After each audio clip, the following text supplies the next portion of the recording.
Hello everyone, welcome to my channel Glimpse of Education. আজি আমি পঢ়িম ক্লাস 11 অৰ ম্যাথমেটিক্সৰ chapter 1 sets অৰ্থাৎ সংহতি। এই চেপ্টাৰটো এটা বহুত ইজি চেপ্টাৰ হয়, বাট তাৰ লগতে ই এটা বহুত ইম্পৰ্টেন্ট চেপ্টাৰো হয়, কাৰণ এইটো চেপ্টাৰৰ কনসেপ্টবোৰ ম্যাথমেটিক্সৰ বহুত কনসেপ্টৰ বেস হয়। ফৰ এক্সাম্পল আমি ইয়াৰ নেক্সট চেপ্টাৰ ৰিলেশন এণ্ড ফাংচনৰ কথাকে ক'ব পাৰোঁ। এইটো চেপ্টাৰৰ টপিকবোৰ জানিলেহে আমি ৰিলেশনছ এণ্ড ফাংচন চেপ্টাৰটো বুজি পাম। ঠিক তেনেদৰে কেলকুলাছ আৰু প্ৰবাবিলিটি এইবোৰ পঢ়িবৰ কাৰণেও আমি সেটছৰ কনসেপ্টবোৰ দৰকাৰী হ'ব। সো ফাৰ্স্ট আমি পঢ়িম হোৱাট ইজ সেট, সংহতি মানে কি? So set is basically is a well-defined collection of objects. So set হৈছে কিছুমান বস্তুৰ well-defined collection. যেতিয়া কিবা এটা characteristicsৰ ওপৰত base কৰি পেলাই আমি কিছুমান বস্তুৰ collection form কৰোঁ, তাকে আমি set বুলি কওঁ। So ইয়াত specifically কোৱা হৈছে well-defined collection. So well-defined collection এইটো কাৰণেই কোৱা হৈছে যাতে আমি কিবা যদি characteristics এটাৰ ওপৰত base কৰি collection এটা বস্তুৰ form কৰোঁ, যাতে সেই collectionটো person to person vary নকৰে। কোনোবা এজন মানুহে কিবা এটা স্পেচিফিক ক্যাৰেক্টাৰিষ্টিক্সৰ ওপৰত বেস কৰি কিবা এটা কালেকশ্যন যদি ফৰ্ম কৰে, সেই একে স্পেচিফিক ক্যাৰেক্টাৰিষ্টিক্সৰ ওপৰত যদি বেস কৰি পেলাই বেলেগ এজন মানুহে যদি কালেকশ্যন এটা ফৰ্ম কৰে, যাতে সেই কালেকশ্যন দুটা সেম হয়। সো ইয়াত মেনশন কৰা হৈছে ওয়েল ডিফাইন্ড কালেকশ্যন, যাতে যেটো ক্যাৰেক্টাৰিষ্টিক্স হয় হেতু ওয়েল ডিফাইন্ড হয়, পাৰসন টু পাৰসন যাতে ভেৰি নকৰে। সো এজ এ এক্সাম্পল আমি ফাৰ্স্ট লৈছো the collection of vowels in English alphabet. So English এলফাবেটত থকা ভাৱেলছ খিনিৰ আমি এটা কালেকশ্যন ফৰ্ম কৰিছো। সো এই কালেকশ্যনত কি মেম্বাৰ থাকিব? এ, ই, আই, ও, এন, ইউ। সো এই যে আমি পাঁচটা এলিমেন্ট পালো, সো এই এলিমেন্ট কিটা সকলো মানুহৰ কাৰণে একেই হ'ব, মানে কালেকশ্যন অফ ভাৱেলছ যোনে ফৰ্ম নকৰক কিয় এই পাঁচটা এলিমেন্টে পাব, তাতকে আৰু বেলেগ এলিমেন্ট নাপায়। সো যেটো এইটো কালেকশ্যন হয়, এই কালেকশ্যনৰ যেটো ক্যাৰেক্টাৰিষ্টিক্স হয় হেতু হল ওয়েল ডিফাইন্ড হৈছে। সো এইটো আমি যেটো কালেকশ্যন ফৰ্ম কৰিছো হেতু ওয়েল ডিফাইন্ড হৈছে, পাৰসন টু পাৰসন ভেৰি কৰা নাই। সো এনেকুৱা টাইপৰ কালেকশ্যন বিলাকক আমি সেট বুলি ক'ব পাৰো। So this collection of vowels in English alphabet is a set. So next আমি এটা এক্সাম্পল লৈছো the collection of good football players. So ইয়াত যেটো characteristicsৰ ওপৰত কালেকশ্যনটো ফৰ্ম কৰা হৈছে হেতু characteristic হৈছে good football player. So good football players বুলি কোৱাৰ লগে লগে ইয়াত যেটো আমি কালেকশ্যন ফৰ্ম কৰিম হেতু পাৰসন টু পাৰসন ভেৰি কৰিব, কাৰণ এজন মানুহে যোনজন প্লেয়াৰক ভাল বুলি কয় বেলেগ এজন মানুহে হেজনক ভাল বুলি নকবও পাৰে। সো এই কালেকশ্যনটো পাৰসন টু পাৰসন ভেৰি কৰিব, যিকোনো এটা নিৰ্দিষ্ট কালেকশ্যন সব মানুহে ফৰ্ম কৰিব নোৱাৰিব। সো এই কালেকশ্যনটো এটা সেট নহয়। So this collection is not a set.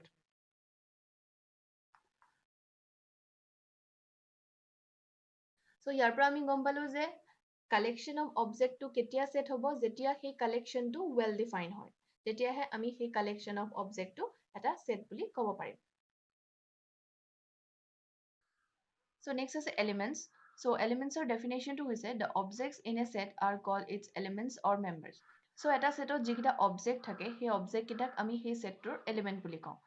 So for example আমি ইয়াৰ আগতে যেটো এক্সাম্পল লৈছিলো the collection of vowels in English alphabet. So vowel খিনি কি আছিলে? A, E, I, O, U. So এই গোটেইখিনিক আমি এই ভাৱেলৰ সেটটোৰ মেম্বাৰ বা এলিমেন্ট বুলি কওঁ। Next, we denote the sets by capital letters A, B, C, X, Y, Z, etc. And the elements of a set are represented by small letters A, B, C, X, Y, Z, etc.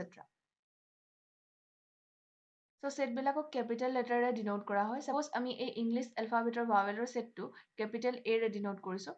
So আমি capital A is equal to, তাৰ পিছত আমি কি লিখিম যে elements খিনি লিখিম। ইয়াৰ elements খিনি হৈছে A, E, I, O, U. Elements খিনি আমি কমাৰে separate কৰি পেলাই লিখো, আৰু elements খিনি curly bracketৰ ভিতৰত আমি লিখো। So এনেকে এটা setক represent কৰা হয়। So set বিলাকৰ যিবিলাক মেম্বাৰ আছে সেইবিলাক আমি স্মল লেটাৰত লিখো, আৰু গোটেই সেটটোক আমি কেপিটেল লেটাৰেৰে ৰিপ্ৰেজেন্ট কৰো। Next, if A is an element of a set A, we write A belongs to A, which means A belongs to A. If A is not a member of a set A, then we write A does not belongs to A. So কোনোবা এটা সেটৰ কিবা এটা element হয় নে নহয় হেতু দেখুৱাবৰ কাৰণে আমি সিম্বলিক্যালিও ৰিপ্ৰেজেন্ট কৰিব পাৰো। সো সিম্বল হিচাপে আমি এই সিম্বলটো ইউজ কৰো। এই সিম্বলটোৰ নাম হৈছে এপসাইলন। সো এইটো এটা গ্ৰীক সিম্বল হয়, আৰু এইটো সিম্বলৰে আমি ৰিপ্ৰেজেন্ট কৰো যে এটা সেটত এটা মেম্বাৰ আছে নে নাই সাপোজ আমি ফাৰ্ষ্ট এক্সাম্পলটোকে লৈছো ইয়াতে এতিয়া এই A সেটটোৰ ভাৱেলৰ সেটটোৰ কাৰণে A এটা ইয়াৰ এলিমেন্ট হয় সো আমি ইয়াক ডিনোট কৰো A belongs to A ইয়াক আমি belongs to বুলি পঢ়ো সো ইয়াত হ'ব A belongs to A suppose এই সেটটোত এই P বা XYZ এনে ধৰণৰ কোনো এলিমেন্ট নাই সো ইয়াক আমি কেনেকৈ দেখুৱাম যে P does not belongs to A epsilon চিম্বলটো লিখি পেলাই আমি তাৰ ওপৰত এডাল আঁচ দিওঁ সো এনেকৈ আমি ৰিপ্ৰেজেণ্ট কৰোঁ ডাজ নট বিলংছ টু মানে এই পি এলিমেণ্টটো এই এ ছেটটোত নাই সো এনেদৰে আমি চিম্বল এপসাইলনৰ সহায়ত এটা এলিমেণ্ট এটা ছেটত আছে নে নাই সেইটো দেখাব পাৰোঁ সো যদি আছে তেতিয়াহ'লে আমি এপসাইলন চিনটো ইউজ কৰিম আৰু যদি নাই তেতিয়াহ'লে সেই এপসাইলন চিনটো লিখি পেলাই তাৰ ওপৰত এডাল আঁচ দিম সো এইটোৱে মিন কৰিব যে সেই পাৰ্টিকুলাৰ এলিমেণ্টটো সেই ছেটটোত নাই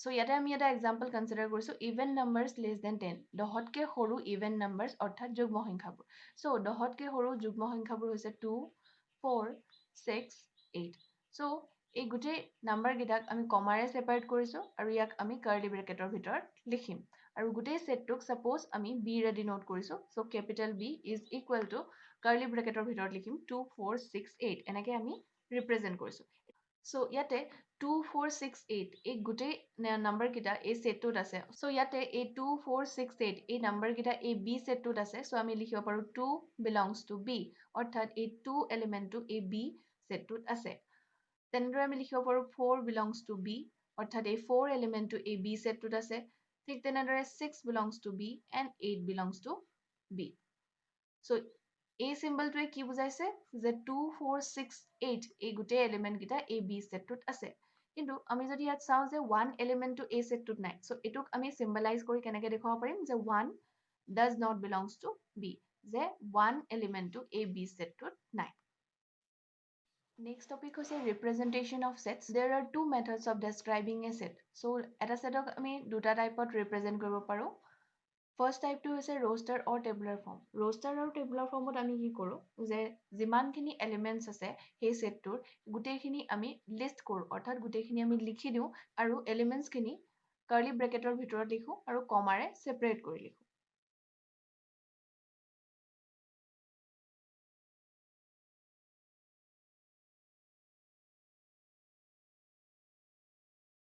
ফৰ এক্সাম্পল আমি এটা ছেট কনচিডাৰ কৰিছোঁ all prime numbers less than 30 so' এই ছেটটোক আমি ৰোষ্টাৰ বা টেবুলাৰ ফৰ্মত ৰিপ্ৰেজেণ্ট কৰিব পাৰোঁ চ' ৰোষ্টাৰ বা টেবুলাৰ ফৰ্মত ৰিপ্ৰেজেণ্ট কৰিলে আমি কি কৰোঁ যে এলিমেণ্টছখিনি গোটেইখিনি লিখি দিওঁ চ' প্ৰাইম নাম্বাৰ অৰ্থাৎ মৌলিক সংখ্যা লেছ দেন 30 30তকৈ সৰু মৌলিক সংখ্যাবোৰ হৈছে 2 3 5 7 11 13 17 19 23 and 29 so 30তকৈ সৰু প্ৰাইম নাম্বাৰ অৰ্থাৎ মৌলিক সংখ্যাবোৰ হৈছে 2 3 5 7 11 13 17 19 23 and 29 so গোটেই নাম্বাৰখিনি আমি কমাৰে ছেপাৰেট কৰি লিখিছোঁ আৰু এই ছেটটোক ৰিপ্ৰেজেণ্ট কৰোঁতে আমি কাৰ্লি ব্ৰেকেটৰ ভিতৰত লিখিম আৰু ছাপ'জ আমি ইয়াক capital P ৰে ডিনোট কৰিছোঁ so P is equal to 2 3 5 7 11 13 17 19 23 and 29 So next representation of formation to হৈছে set builder form. So set builder formত আমি যিকোনো set এটা যোনটো characteristicsৰ ওপৰত base কৰি পেলাই form কৰা হয় সেই characteristicsটো mention কৰোঁ. Suppose আমি এটা set consider কৰিছোঁ the set of all natural numbers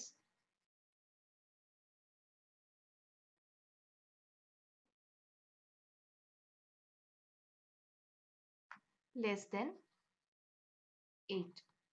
So ইয়াতে আমি setটো form কৰাৰ characteristicsটো হৈছে যে সেইটো এটা natural number হ'ব লাগিব আৰু তাৰ লগতে সি 8তকৈ সৰু হ'ব লাগিব less than 8 হ'ব লাগিব so suppose আমি এই setটোক represent কৰিছোঁ capital A ৰে আৰু ইয়াক আমি কাৰ্লি ব্ৰেকেটৰ ভিতৰতে লিখিম কিন্তু ইয়াত আমি এটা স্পেচিফিক ফৰ্মেটত লিখিম আমি এনেদৰে লিখিম x তাৰপিছত কলন দিম so ইয়াক আমি পঢ়োঁ x such that তাৰপিছত x তাৰপিছত আমি characteristicsও লিখিম ইয়াত characteristicsও হৈছে যে নাম্বাৰটো এটা natural number হ'ব লাগিব so আমি লিখিব পাৰোঁ x belongs to n n ইয়াত natural numberৰ setটো বুজাইছে ইয়াত কোৱা হৈছে যে x belongs to n অৰ্থাৎ x এটা নেচাৰেল নাম্বাৰ আৰু তাৰ লগতে আৰু এটা characteristics হ'ব লাগিব যে less than 8 x is less than 8 so আমি যেটো characteristics ওপৰত বেস কৰি সেটটো ফৰ্ম কৰিছিলো সেই characteristics ইয়াত মেনশন কৰিছো যে x এটা নেচাৰেল নাম্বাৰ আৰু x টো 8তকৈ সৰু আৰু ইয়াক আমি এনেদৰে পঢ়ো x such that x is belongs to n and x is less than 8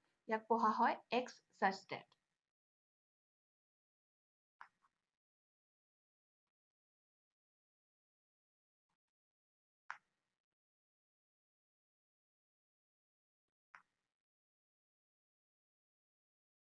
Next, ইয়াতে আমি আৰু এটা সেট লৈছো এই সেটটোৰ মেম্বাৰখিনি হৈছে 2 2 square 2 cube 2 to the power 4 and 2 to the power 5 যদি আমি ভালদৰে লক্ষ্য কৰো তেতিয়া দেখিম যে এই সেটটোৰ এটা characteristics হৈছে যে 2 ৰ পাৱাৰ 1 ৰ পৰা 5 লৈকে বাঢ়ি বাঢ়ি গৈ আছে সো এইটোক আমি সেট বিল্ডাৰ ফৰ্মত যদি ৰিপ্ৰেজেন্ট কৰো এইটোক আমি এনেদৰে লিখিব পাৰিম x such that x অৰ্থাৎ x এনেকুৱা এটা নাম্বাৰ যাতে x is equal to x টো কাৰ সমান হয় 2 to the power n 2ৰ পাৱাৰৰ সমান হয় আৰু পাৱাৰটো ক'ৰ পৰা ক'লৈকে বাঢ়ি যাব পাৱাৰটো সদায় এটা নেচাৰেল নাম্বাৰ হৈ আছে so where n belongs to the set of natural number আৰু ইয়াত n ৰ ভ্যালুটো 6তকৈ সৰু হৈছে সো নেচাৰেল নাম্বাৰ ষ্টাৰ্ট 1 ৰ পৰা হয় সো ইয়াত আমি গ্ৰেটাৰ দেন ইকুৱেল টু 1 টো মেনশন নকৰিলেও হ'ব সো ইয়াতে আমি লিখিছো x such that x is equal to 2 to the power n so x এটা এনেকুৱা এটা নাম্বাৰ যাৰ ফৰ্মেশনটো হৈছে 2 to the power n 2 ৰ ওপৰত পাৱাৰ আছে আৰু পাৱাৰটো কেনেকুৱা টাইপৰ হৈছে where n belongs to n পাৱাৰটো এটা নেচাৰেল নাম্বাৰ আৰু পাৱাৰটো